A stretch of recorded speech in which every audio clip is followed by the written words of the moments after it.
came out and talked. He came out at the State Department. He's never done a briefing there for reporters. So they really wanted to move the focus to the Middle East diplomacy and the war on terror away from the Iraq war. Who brought the suit?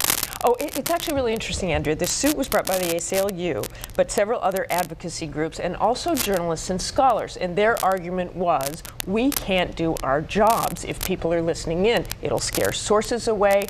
We don't want our phone calls tapped. And they all said, look, we're part of this. Now, what the Bush administration said is, look, this couldn't possibly hurt your job. The judge disagreed with everything that the government brought into this case. Basically, the military argument, the national security argument, the secrets argument, everything the judge dismissed. But Martha, what will be the real impact of it? If they're going to appeal, then really, where are we right now? Well, right now, they could still listen in on your phone calls. The Justice Department, as I said, appealed immediately. There will be a hearing on that. Until that hearing comes up, it's been set aside. Now, what might happen here is it's trumped by action in Congress.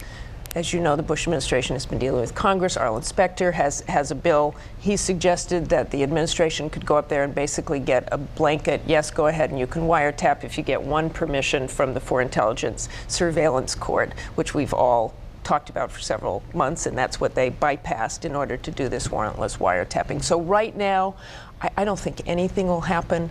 And it'll probably take several months to play out, and it might be trumped by Congress by then. Martha, I'm very curious about the legislative option because it seems like a perfect way for the administration to go.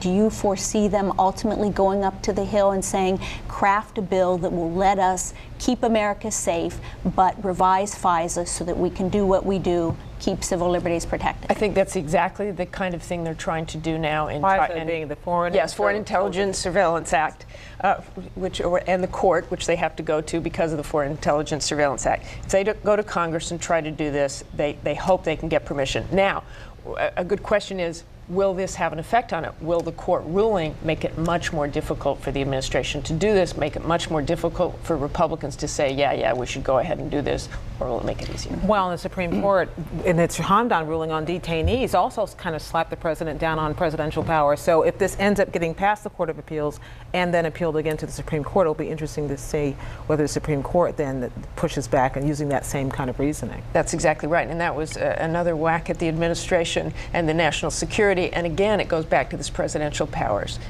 Because of the Hamdan decision, he can't hold those military tribunals in Guantanamo, and now this. Thanks, Martha.